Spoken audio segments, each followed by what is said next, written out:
చూద్దాం.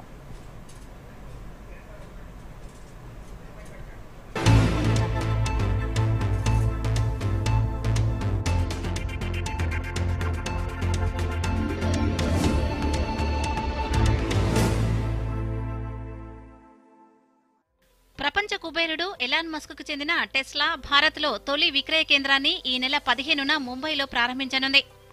అధికారికంగా దేశ విపణిలోకి అడుగుపెట్టనుంది. ముంబైలోని బాంద్రా కుర్లా కాంప్లెక్స్ లో ఈ కేంద్రాన్ని ఏర్పాటు చేశారు. విక్రయించేందుకు కొన్ని కార్లను ఇప్పటికే దిగుమతి చేసుకున్నట్లు సమాచారం. చైనా ప్లాంట్ నుంచి model Y rear wheel drive ఎస్యూవీలను టెస్లా ఇక్కడకు తీసుకొచ్చింది.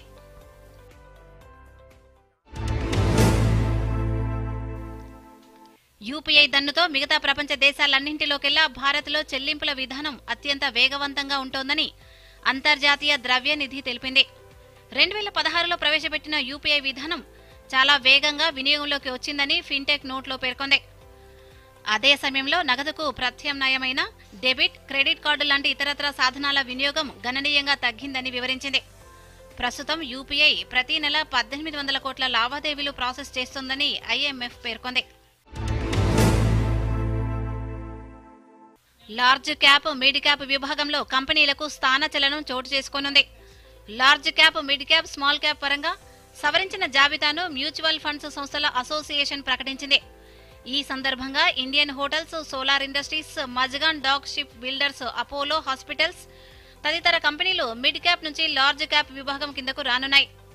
ఏటా జనవరి, జూలైలో యాంఫీ కంపెనీల మార్కెట్ విలువ ఆధారంగా జాబితాను ప్రకటిస్తుంటుంది. ఫిబ్రవరి 1, ఆగస్టు 1 నుంచి మార్పులు అమల్లోకొస్తాయి. టాటా కన్సల్టెన్సీ సర్వీసెస్ 2026 ఆర్థిక సంవత్సరం మొదటి త్రైమాసిక ఫలితాలను వెల్లడించింది.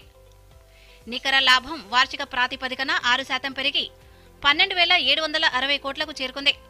లాభం అంచనాలను మించి వచ్చింది. టీసీఎస్ ఏప్రిల్, జూన్ నికర లాభం వృద్ధి స్వల్పంగా 1.9%తో 12,263 కోట్లకు పరిమితమవుతుందని విశ్లేషకుల నుంచి సేకరించిన అభిప్రాయాల ఆధారంగా బ్లూంబర్గ్ అంచనా వేసింది. హైదరాబాద్లో 22 క్యారెట్ల 10 గ్రాముల బంగారం ధర 91,400 రూపాయలుగా ఉంది. ఇక 24 క్యారెట్ల 10 గ్రాముల బంగారం ధర 99,710 రూపాయలుగా ఉంది.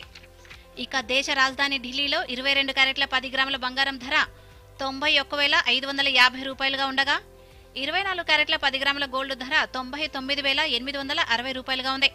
ఇక హైదరాబాద్లో కిలో వెండి ధర 99,900 రూపాయలుగా ఉంది. డాలర్తో పోలిస్తే రూపాయి మారకం విలువ 85.489, యూరోతో పోలిస్తే రూపాయి మారకం విలువ 96.95, పౌండ్తో పోలిస్తే రూపాయి మారకం విలువ 116.193. దేశీయ స్టాక్ మార్కెట్ సూచీలు శుక్రవారం నష్టాల్లో ముగిశాయి. సెన్సెక్స్ 689 పాయింట్లు కోల్పోయి 82,500 వద్దకు జారుకుంది. మొత్తం సూచీల్లో 2,450 షేర్లు నష్టపోగా 1,557 షేర్లు లాభాల్లో ముగిశాయి. మరో సూచీ నిఫ్టీ 205.40 పాయింట్లు కోల్పోయి 25,149.85 వద్ద ముగిసింది. మొత్తం మీద ఈ వారంలో సెన్సెక్స్ 932 పాయింట్లు, నిఫ్టీ 311 పాయింట్లు నష్టపోయింది.